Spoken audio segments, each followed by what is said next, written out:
Warriors of the Past. Unveiling the secrets of ancient military prowess.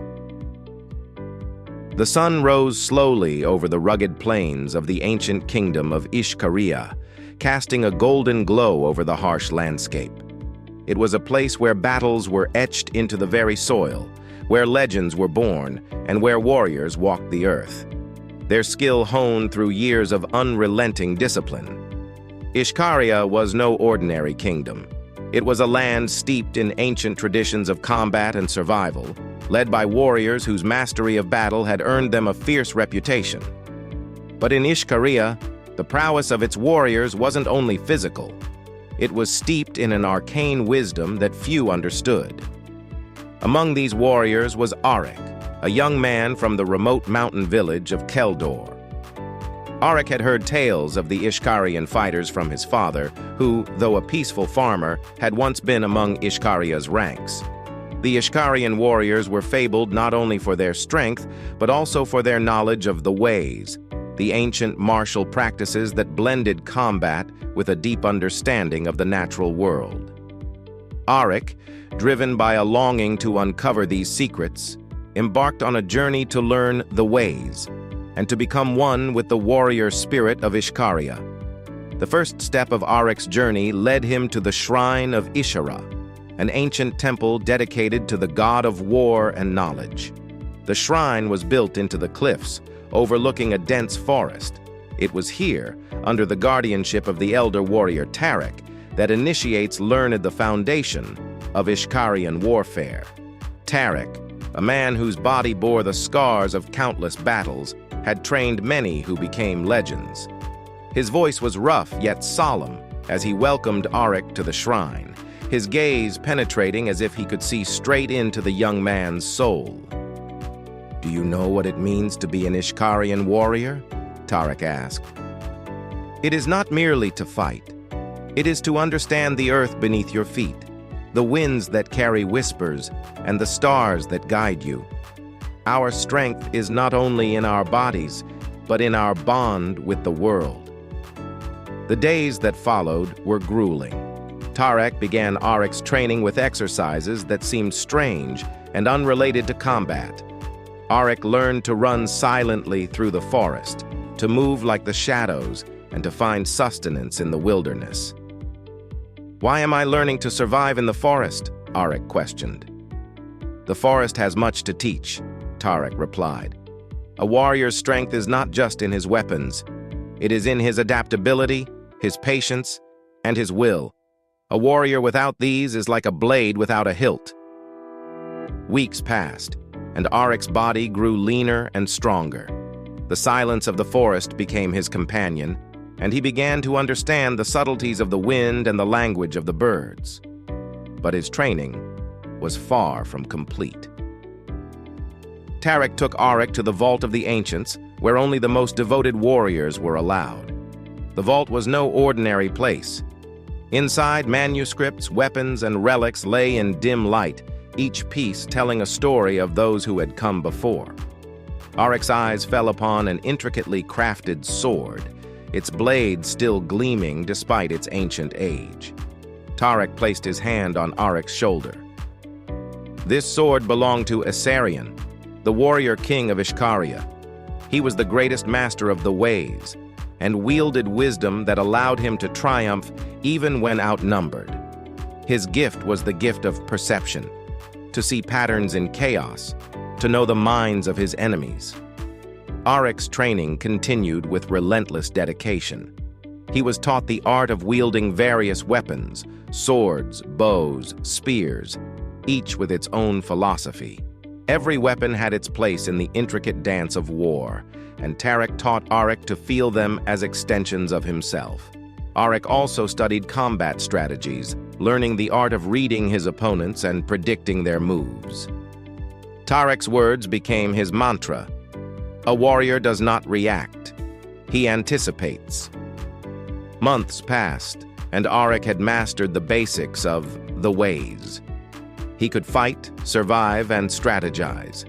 Yet Tarik knew there was one final lesson he needed, a lesson that could not be taught in the safe confines of training.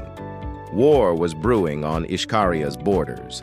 A neighboring kingdom, sensing weakness, had begun encroaching on Ishkarian lands. It was time for Arik to test his skills in true combat. Arik joined Ishkaria's army as they marched to the southern plains, where the enemy forces lay in wait. He was assigned to a small scouting unit led by Tarik himself. They moved through the forest in silence, their senses heightened as they approached the enemy's camp. In the heart of ancient Persia, 1,000-strong elite force known as the Immortals struck fear across the ancient world. These warriors were called Immortals because of their seemingly endless numbers. If one fell, another took his place. Dressed in fine tunics, adorned with golden jewelry, and equipped with short spears, the Immortals were as much symbols of Persian might as they were soldiers.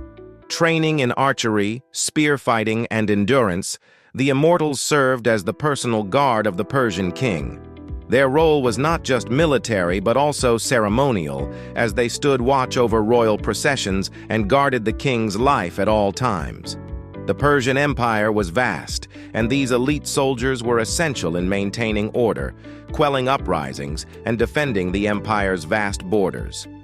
The Immortals left an indelible mark, symbolizing the power of unity and the strength in numbers. Their loyalty and discipline ensured the Persian Empire's dominance, even against formidable adversaries like Greece. In the cold, unforgiving lands of Scandinavia, a terrifying group of warriors known as the Berserkers carved their place in history. These Viking warriors fought in a state of trance-like fury, believed by many to be a gift from the gods. They wore animal skins, often from wolves or bears, and believed that the spirit of these beasts entered them during battle. Berserkers were known for their wild, almost supernatural strength. Unlike other warriors who relied on strategy, Berserkers embraced chaos, charging into battle with reckless abandon. Fearless and unrelenting, they crushed foes, often without armor, relying instead on their sheer intensity and belief in divine protection. Berserkers were not merely wild brutes, they were deeply spiritual, performing rituals to invoke the gods' favor before battle. This fearsome combination of spirituality and combat prowess made them legends across the Norse lands and beyond. From the deserts of Egypt and North Africa came the Mamluks, enslaved soldiers who rose to become one of the most powerful military forces of the Islamic world. Originally non-Muslim captives, the Mamluks converted to Islam and swore allegiance to their Islamic rulers. They were trained rigorously in swordsmanship, archery, and horseback riding, developing an exceptional mastery of cavalry combat. The Mamluks were highly disciplined, fighting in intricate formations and employing advanced battlefield tactics. Their cavalry charges were swift and deadly, and their loyalty was legendary. Though born into servitude, the Mamluks eventually seized power for themselves, establishing a sultanate in Egypt and creating a dynasty that lasted for centuries. In the heart of the Americas, the Aztec Empire flourished, guarded by elite warriors known as the Eagle and Jaguar warriors. Each warrior order represented a distinct aspect of Aztec life, with Eagle warriors symbolizing the sun and day, while Jaguar warriors embodied the night and hunting prowess. Only the bravest and most skilled Aztecs could join these ranks, and each member had to capture a certain number of enemy warriors alive as a testament to their bravery. Aztec warriors were masters of guerrilla tactics, using the thick jungle to their advantage. They wielded wooden clubs embedded with obsidian blades, called macuahuitl, capable of cutting through enemies with ease. Their approach to war was spiritual as well as physical. They fought not only for victory, but for sacrifice to the gods, believing that their combat fueled the sun's journey across the sky. In the heart of the Americas, the Aztec Empire flourished, guarded by elite warriors known as the Eagle and Jaguar warriors. Each warrior order represented a distinct aspect of Aztec life, with Eagle warriors symbolizing the sun and day, while jaguar warriors embodied the night and hunting prowess. Only the bravest and most skilled Aztecs could join these ranks, and each member had to capture a certain number of enemy warriors alive as a testament to their bravery. Aztec warriors were masters of guerrilla tactics, using the thick jungle to their advantage.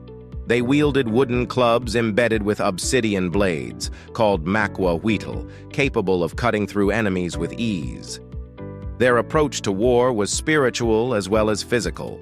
They fought not only for victory, but for sacrifice to the gods, believing that their combat fueled the sun's journey across the sky.